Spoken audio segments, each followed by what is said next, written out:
All right, sirens. How many of us have heard and even quote this saying, fake it till you make it? Now, what does that mean to you, and how long have you been faking it, really? Too often, imposter syndrome is riding on the coattails of faking it, and it becomes this mask that we slip on without even realizing it.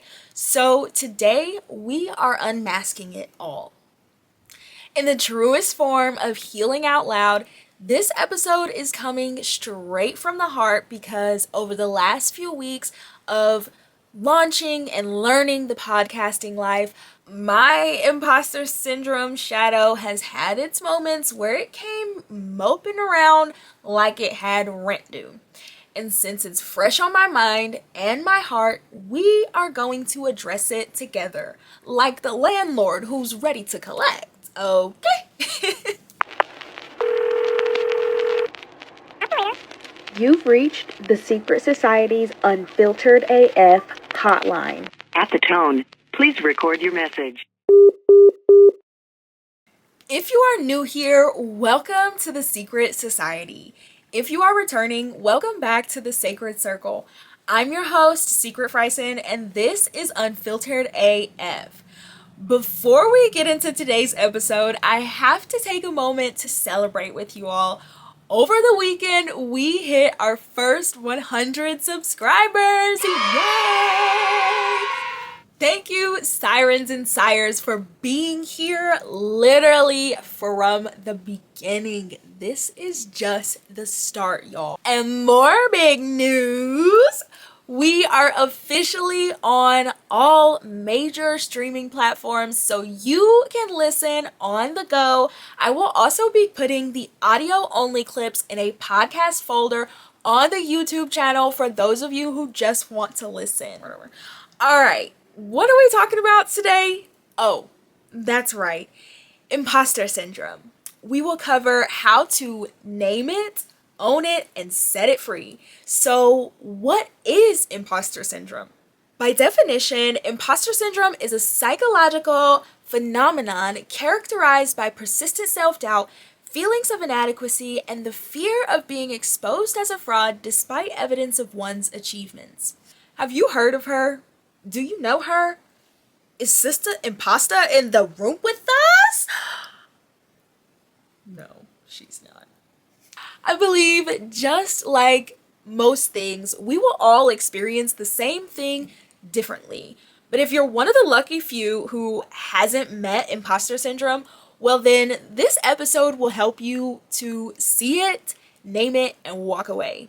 So I watched a TEDx video the other day and it opened up a new perspective to me on how imposter syndrome works in the body. And I will share my takeaways on that a little later in the episode. But for now, let's talk about ways that imposter syndrome shows up in life. My personal example would be starting the Sycrett Society. Self-doubt was knocking on the door from day one. I released my very first episode and almost immediately those feelings of inadequacy started creeping in. I was so anxious about sticking to my launch date that I didn't give myself grace to learn. And when I realized I wasn't an editing pro, those pesky thoughts of doubt came flooding in, like maybe I'm not good enough, or what am I even doing here? And you don't belong. Imposter syndrome doesn't always show up in the obvious ways. Sometimes it sneaks in quiet and sometimes it's loud. Let's name it and call that shadow voice Izzy. Izzy shows up when you do something great at work and you get recognized, but instead of receiving it, you brush it off like, oh, it was nothing, no big deal. Izzy shows up when you bite your tongue on something you care about because you're afraid of being seen differently or misunderstood. She shows up when you're over-functioning to prove your worth or underfunctioning because you're scared of failing. Even when you're second guessing yourself on simple decisions, terrified that you'll look dumb. The truth is, Izzy has a million disguises, and if we don't name her, she'll keep running the game. I mentioned earlier that I watched a TEDx talk on imposter syndrome, and there was one idea that really stuck with me.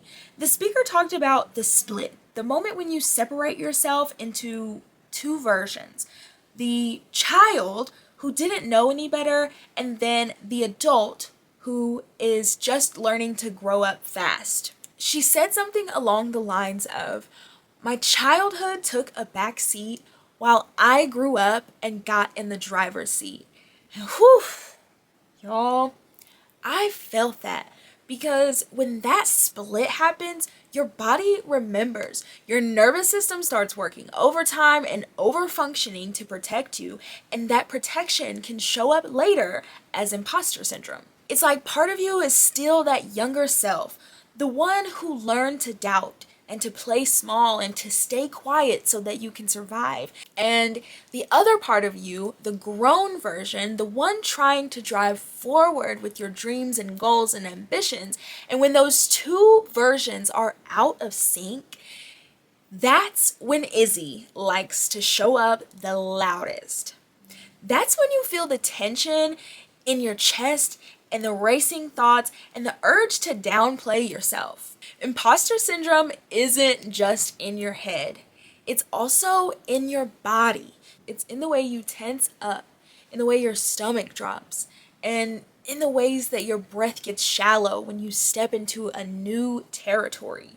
If this sounds familiar, go ahead and give this video a thumbs up before we get into ways to address those thoughts and rebalance your body to move forward with ease. So now that we've named Izzy and pointed out some places she likes to come around, let's call it out and send those shadows on their way. Our first tip is a given. Breathe. Now, I don't mean just 8 deep breaths in and out, but actually just breathe. Sit down and allow yourself to breathe. Let those thoughts come running in, and don't overthink, but just let it flow. Eventually, you'll be breathing enough and focused on your breathing that you allow those thoughts to become compartmentalized and place it in a better form so that those thoughts are not racing and rushing you into a different pattern. And when you allow yourself to do this, you allow your mind to get quiet as you breathe. And this is a powerful tool to rebalance your nervous system.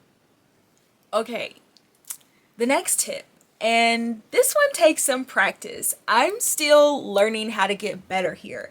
And that is calling out the feelings and rewiring that emotion. For example, instead of "I'm not good enough, I can't do this," say this out loud: "I am good enough. I can and I will do this." When those thoughts creep in, you snap back and say, "I do belong." What you speak truly matters.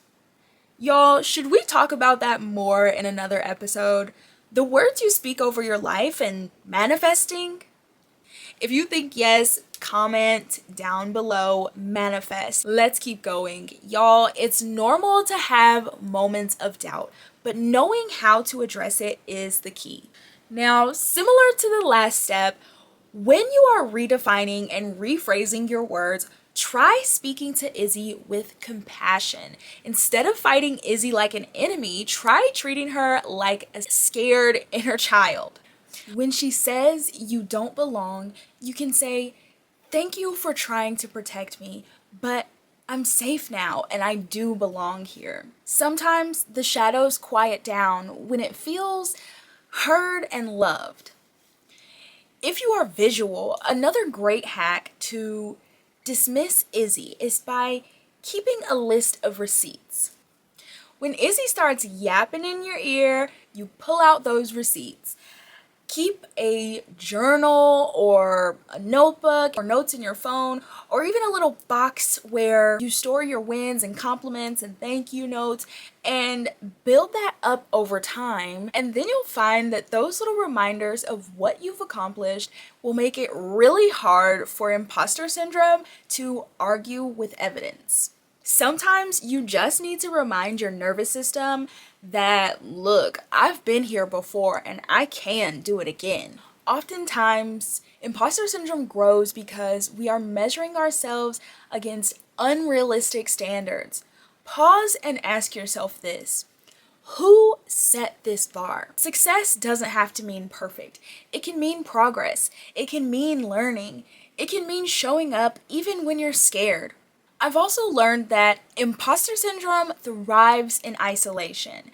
When you share your doubts with trusted people, your sacred circle, your fellow sirens and sires, you realize how common it is. 9 times out of 10, someone else will say, "Yep, I've been there too." And then suddenly, you're not alone anymore. So I encourage you to lean on me and this community. Lastly, if you are struggling with imposter syndrome, the best way to overcome it is by doing the action scared. It may feel and even look awkward. The more you show up, the more you learn, and you keep showing up until your shadow checks itself at the door. So here's the truth, y'all. Izzy might still pop up from time to time, but she doesn't get to run the show. You do.